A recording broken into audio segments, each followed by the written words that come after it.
안녕하십니까.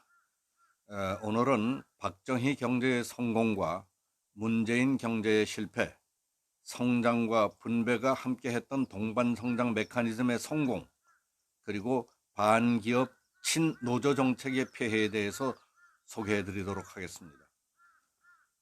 박정희 대통령 서거 40주년에 즈음해서 박 대통령의 경제개발 정책과 정책 추진 방식, 그리고 한국 산업화 등에 관한 학술 세미나를 여는 모임이 곳곳에서 열리고 있습니다. 또 박정희 대통령의 통치 업적 등을 집중적으로 연구 분석한 책도 발간됐습니다. 지난 10월 26일 구미시에서는 박정희 정신과 대한민국이 나아갈 길이라는 학술 포럼이 열렸습니다. 이 자리에서 좌성희 박정희 대통령 기념재단 이사장은 박정희 시대는 세계 최고의 동반 성장을 경험했지만은 민주화 이후에는 성장과 분배가 약화됐다고 주장하면서 박정희의 동반 성장 메커니즘을 다음과 같이 설명했습니다. 첫째, 중소기업을 수출 대기업으로 키우기 위해 수출을 적극적으로 육성 지원했습니다. 둘째, 수출 수익을 아무 제약 없이 국내 투자로 환원시켜서 서민 경제를 활성화했습니다. 셋째, 그래서 대기업과 중소기업, 제조업과 서비스업, 도시와 농촌의 포용적 동반 구조를 창출했던 겁니다. 그 결과 성장과 분배를 동시에 개선할 수 있었다고 말했습니다. 좌 박사는 반박정희 친사회주의 시대에는 수출 대기업 규제가 만악의 원인이며 저성장과 양극화의 원인이라고 했습니다. 또 박정희의 국가 운영 철학은 하늘은 스스로 돕는 자를 돕는다는 자조, 경제적 자유와 차등을 허용하는 신상필벌, 기업이 국부의 원천이라는 기업 부국 패러다임과 농경사회 계급 이념인 산농공상을 자본주의 계급 이념인 상공농사로 바꾼 것이라고 했습니다.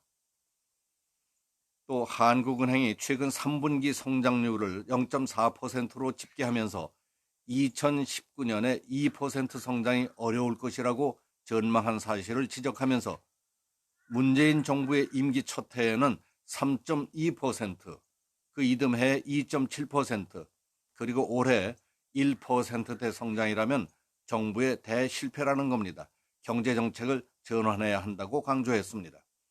문 정부는 출범 2년 반 만에 소득주도 성장정책, 최저임금 33% 인상, 주 52시간 근로제에 따른 인건비 부담과 반기업 친노조 정책으로 서민 경제를 파탄냈습니다.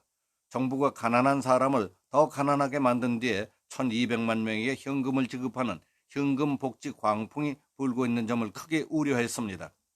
내년 예산 가운데 복지 예산 비율이 35.4%로 늘어나서 사상 최고치가 됐고, 문재인 정부 3년 동안 불어난 복지 예산 52조 원은 이명박, 박근혜 정부 9년 동안 증가한 55조 원과 맞먹습니다.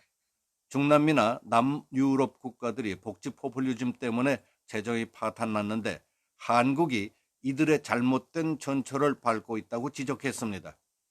이처럼 문재인 좌파 정권은 사회주의 정책으로 박정희가 이룩한 한강의 성공 신화를 무너뜨려가고 있습니다. 문 정부는 용공 민주주의로 노조공화국을 만들고 있으며 반기업 정책으로 기업의 성장을 차단하고 있습니다. 자본의 해외 탈출을 조장하고 청년 실업을 양산하고 중산층을 와해시켜 가고 있습니다. 이대로 가다가는 저성장의 고착화와 양극화의 가속화로 소득 3만 달러에서 주저앉을 수 있습니다. 국가 경영의 혁명적 대전환이 없다면 대한민국의 미래는 없다며 뼈아픈 충고를 했습니다. 지금 상황에서 위기를 극복하고 혁명적 대전환을 이룰 수 있는 길은 박정희 정신의 회복과 박정희의 교훈을 배워야 한다는 겁니다. 그것은 첫째, 반대기업에서 친대기업으로, 친중소기업에서 친성장기업으로 나가야 합니다. 둘째, 평등과 균형에서 노력과 성과를 중시하는 차별화 정책으로 가야 합니다.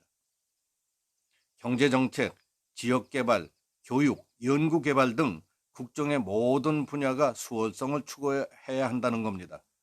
그리고 셋째, 정치의 경제화에 노력해야 합니다. 정치가 경제에 봉사해야 합니다. 넷째, 경제, 시장, 기업은 민주화의 대상이 아닙니다. 민주화는 정치의 영역에 가도 놓아야 한다는 겁니다. 다섯째, 복지사회 정책은 새마을운동처럼 스스로 돕는 자를 우대하는 차별화 지원 정책이 필요하다는 겁니다. 여섯째, 남 탓하는 국민에서 자조하는 국민으로 의식혁명이 일어나야 하고 상공농사 이념의 회복이 필요하다고 했습니다. 좌승희 이사장과 이태규 한국경제원 연구원은 한강의 기적을 세계로 대동강으로라는 책을 펴내서 박정희 대통령 당시 정부가 시장과 기업을 어떻게 리드했는지를 집중 조명했습니다. 책의 핵심은 한국 경제가 고도로 발전한 배경에는 시장 만능주의도 막스 경제학도 아닌 한국 특유의 경제발전 역사가 있다면서 수출 우량 기업을 철저히 우대한 수출진흥 정책, 자조하는 마을만 지원한 새마을운동, 우량 대기업만 참여시킨 중화학 공업 육성 정책, 전문화된 중소기업을 육성시키기 위한 중소기업 고유업종 제도 도입 등을 예로 든 겁니다. 저성장, 침체기에 빠진 한국 경제와 관련해서 기업의 탄생과 성장을 가로막는 현 정부의 평등주의적 경제정책은 성장과 분배에 처참한 실패를 하게 될 수밖에 없습니다.